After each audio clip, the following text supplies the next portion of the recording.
Hello everyone, Ember here, and welcome back to a new video. In this one I'd like to take a look at the many different Chandelures of GLC. So in case you don't know what GLC is and you happen to be new around here, basically GLC is a single prize only format, so no rule boxes allowed, such as EX Pokemon, Radiant Pokemon, V-Stars, or the rest of them basically, just single prize Pokemon. It is also singleton except basic energy, so you can only play one copy of each Pokemon, which does mean that evolution lines tend to be fairly limited in a lot of different builds. That's not strictly true for everything, but typically, you don't want to be playing too many different stage 2s in your deck just because of the fact that you can only play one of the basic, one of the stage 1, and one of the stage 2. And you're only allowed one type per deck. And one of the reasons why I like to do Pokemon like Garchomp and now Chandelure for this series is because they have two different types to work with. Chandelure appears in both fire and psychic form in the TCG, which I think is really cool. So yeah. So getting on with the support, we have some Litwicks and Lampens to take a quick look at. I don't want to spend too long on these guys because the main point of this video is to look at Chandelures, but I did want to highlight a few of these, especially the Psychic Litwick and Lampent. Mainly the Psychic Litwick for the slightly slimmer attack, which allows you to search your deck for 2 cards and discard them, and the Psychic Lampent, which has the very potent attack Mirror Mirror. And why these are relevant is because, funnily enough, the Chandelure in that exact same set that these guys come from, Steam Siege, has an attack that basically just revolves around having more supporters in your discard pile. So I thought it was just worth bringing these guys up if you want to build around that Chandelure specifically. As for the rest of them, I think they're all pretty much similar. In terms of power, there is some 60 HP Lampents across the board. And at the end of the day, 60 HP Litwick, sorry. But at the end of the day, I think most of them are pretty similar in terms of power level. They're not really standing out too much. But going into our first few Chandelures, we have 2 from the set Noble Victories, I believe that set symbol is. Oh no, sorry, 1 from the set Noble Victories, and then 2 from the set Next Destinies. But for some reason, there was a Noble Victories reprint of Chandelure in Next Destinies. So if you do open Next Destinies packs, there's a chance you'll get like 1 of 2 different Chandelures. Now, personally, I think these are quite cool. Like the Cursed Shadow ability, allowing you to just place 3 damage counters in any way you like if it's in the active spot, is a very powerful ability to have. The attack is obviously very lame, 50 damage, and Burning Confusion is just very pathetic for a stage 2 costing 3 different energy. But, Chandelure has still got a very powerful ability in the form of Cursed Shadow, so I do like that ability quite a bit. It's not the worst ability to have, and it's certainly not the worst Chandelure in the list. However, what I would say might be the worst Chandelure is the fire one here, with the attack Flame Burst and Inferno. Honestly, I really don't see the point in this Chandelure existing. 120 HP is very, very low for a stage 2, and both of these attacks are fairly underwhelming.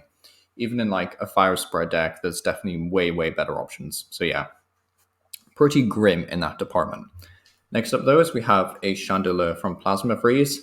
And I did think it had some merits just because of all like the Team Plasma support. So if you are building like a fire type Team Plasma deck, I guess, there is some support there. But to be honest, this Chandelure isn't that impressive. You can search your deck for Fire G and then put a damage counter on that Pokemon. I mean, that's cool, I guess. It has some synergy with some fire Pokemon like the Moltres that needs to do like, isn't it to do like 90 damage if it has any damage counters on it? So there is like a wee bit of synergy here and there, but at the end of the day, I think this card is fairly underwhelming, and the attack is terrible. So yeah, not a particularly impressive card really at the end of the day, which is sad because I do like Team Plasma a lot. But yeah, also very cool artwork, I will say that. Next up though is we can move on to Phantom Forces, which is where I think Chandelure starts to get really interesting. Has the ability Fainting Spell that says if it gets KO'd, you get to flip a coin, and if heads, the attacking Pokemon is knocked out. Now, this ability isn't super strong in GLC because every Pokemon is just giving up 1 prize. However, there is other Psychic Pokemon like the Corsola that has this exact same ability, even though Corsola is a stage 1.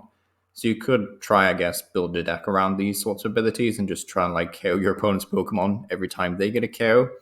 And it just means that you're not necessarily relying on these very, not weak attacks, but the attacks aren't great. Like Curse Drop here, put 6 damage counters on your opponent's Pokemon any way you like. I mean, that does have some very nice applications, but at the end of the day, it is just 60 damage for 3 energy. So yeah, it's a bit rough, but the ability is very cool at least. Next up, though, is we have the Steam Seed Chandelure. We did mention the Litwick and Lampent earlier, which are really good here, allowing you to find more supporters to discard. So very cool Chandelure. The ability is also really nice in a a type like Psychic where you don't have that much draw support to work with. I mean, you've got like the Marshadow, and you've got what else?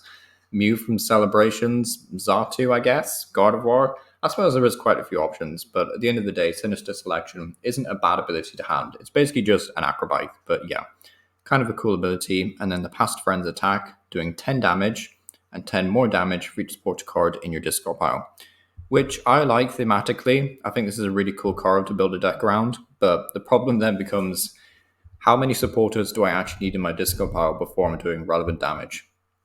Even in GLC, a lot of the better Pokemon have like 160 plus HP. So, past friends, you're going to need a lot of supporters in the discard pile to actually do solid damage. Like, maybe you play this with something else that relies on more supporters in the discard pile, although I can't think of any at the top of my head. But, there is stuff like Meowstick, I think? Yeah, Meowstick, that does more damage for each card in your hand. So you could play with that and then just discard supporters when you're done with Meowstick. There is some things you can do like that, or like Gorgeist that does more damage for each tool card you discard. So you just like fill your hand with tools and supporters and stuff. But there's a lot of different cool things that you can do with this card. But at the end of the day, it is a fairly weak archetype to build around, but still really cool, I think. So yeah, thought it was pretty admirable in that sense. Next up, though, is we have the Chandelure from Guardians Rising, which may or may not, be the best fire-type one. I mean, Shady Move is quite a nice ability, allowing you to essentially just heal a damage counter from one of your Pokemon to another one of your opponent's Pokemon, or you can just move damage from one of your opponent's Pokemon to another one of theirs. So yeah, Shady Move, quite a nice ability, but the attack is nothing crazy, like 70 damage, 1 energies. Better than some of the Chandelures we've seen already, but still not a great stat line overall. And yeah, it's just not a particularly great card. Like, the ability is kind of fun to mess around with, but it's still like a better spread Chandelure, I would say, than the Chandelure we looked at the start of the video. But either way, nothing like too crazy here. It's not that impressive. Next up, though, is we have a Lost Thunder Chandelure, which is, I think, the best Psychic one, in my opinion at least. Has 2 very good attacks, Curse Drop and Vortex of Pain. Curse Drop allows you to put 4 damage counters on your opponent's Pokemon in any way you like, which is not terrible actually, it just allows you to sprinkle and set up some KOs, which is nice. And then Vortex of Pain, for 2 Psychic Energy, does 20 damage for each damage counter on all of your opponent's Pokemon. So very much a finisher move, but very good in stuff like Dragapult as a nice spread attacker. Like, I know Psychic is just overwhelmed at this point with the amount of spread options and spread manipulation that it has. But if you really want to play Chandelure in a Psychic spread deck, then it is kind of possible, and this is the best option for it, really. So I like it for that, in that sense. It's nice to have. Next up, though, is we have the Chandelure that I play in GLC, and it's not particularly great Chandelure most of the time. It is very, very risky, but it's a very fun card as well. Spirit Burner, for its single Pharange, does 10 damage, and then you get to discard the top 5 cards of your deck. And this attack does 60 more damage for each Pokemon you discarded in this way. Then put any number of fire Pokemon that you discarded in this way onto your bench.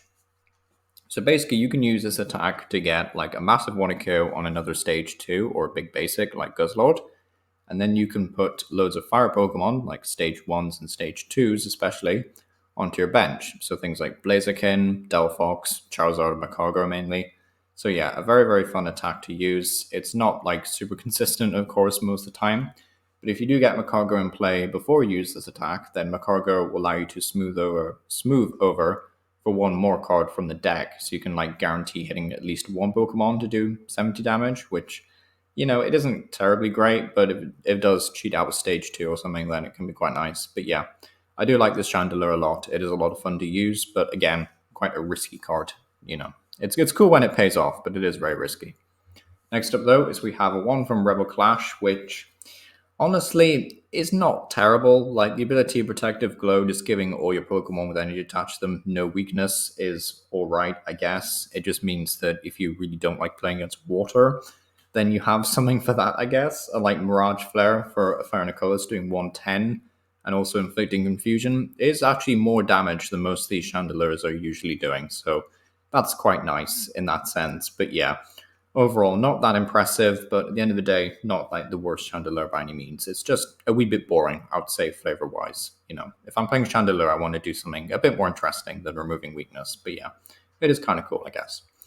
Next up, though, is we have the Chandelure from Lost Origin, which gets a lot of brownie points just because it has a amazing art rare. So if you like to splash out in your decks, then there is that option. And it has the ability Mountain Roasting that says when it evolves up, you may discard the top 3 cards of your opponent's deck, which is quite nice in a mill deck, but it's obviously not going to be super great in most decks. Like milling 3 cards in GLC is of course quite nice. There are a lot of resources that cannot be recovered, like items really. However, at the end of the day, just milling 3 cards probably doesn't warrant the deck space in just any fire deck. Like you do want to be building around control or mill for this to be really good. But still quite a potent ability most of the time. And Heat Blast, even though it's only doing 90 damage, is still a 2-hit KO. So that's quite nice if you're playing Magma Basin. So yeah, definitely not the worst card in the world. Definitely good in like control mill style decks. But yeah, still a very cool card though because of the alternate art, which yeah, definitely gives it brownie points in my books. Next up, though, is we have the one from Obsidian Flames. I'm not going to talk about the one from Twilight Masquerade in this video because I felt that was one Chandelure too many. But this is the last one for this video. So Chandelure from Obsidian Flames has 150 HP, which for starters is pretty bulky by Chandelure standards. We've seen ones all the way down 120 HP, so having 150 is quite nice. Has 2 attacks. Heat Blast isn't that impressive, although, it will KO some other stage 2s, and with a modifier, potentially other bigger stage 2s. But Combustion Chain is the main attack here, which is like the big appeal, I guess. Does 10 damage and then 50 more damage for each energy attached to your opponent's active Pokemon, which isn't super great in GLC sometimes, but if they're playing a deck that, it's like Blastoise where they have 3 energy attached to them, yeah, you'll definitely get a 1-hit kill on something. So yeah, quite a nice card in that sense. Is it the best Chandelure? Maybe not. In my opinion, there's better options, but it's still, it's all right, it's fine. But yeah, thank you for watching. I try and do a new set review for GLC with each new release, so subscribe if you're interested in being updated. I'm also just going to keep doing this series pretty much weekly, I think. If not weekly, then every 8 or so 9 days roughly. I've had a lot of suggestions for other Pokemon to do, so definitely looking forward to covering them. I know someone suggested Gengar, which is a wee bit unfortunate because I'd already started work on Chandelure, and the thing is with Chandelure is that it's very, very similar to Gengar, at least in terms of card design, They're not doing the same things, but they are kind of similar in that they're very fragile and they have, low HP, very similar kind of spread type attacks and abilities. So yeah, Gengar might be delayed a wee bit, but I'll probably look at things like Jirachi and Mew next. So yeah, we'll cover some basics in stage 1s. This won't just be for stage 2s, but yeah. So that's the future of this series as well. And I try and make other GLC videos like I just mentioned, but it is difficult to come up with content without involving IRL usually, although that is something I'd like to pursue in the future. But if you want to dive into the competitive side, Omnipoke and the format creator, Tricky Jim himself, have both done fantastic videos and guides for each type. So if you want to play more competitively, or you just want a better idea of like the overall support that each type has, then I do recommend checking out those channels. But either way, thank you for watching. Let me know what you think down below. Is there anything you would change about these styles of videos? Is there any Pokemon you'd like to see covered in the future? And yeah, thank you for watching.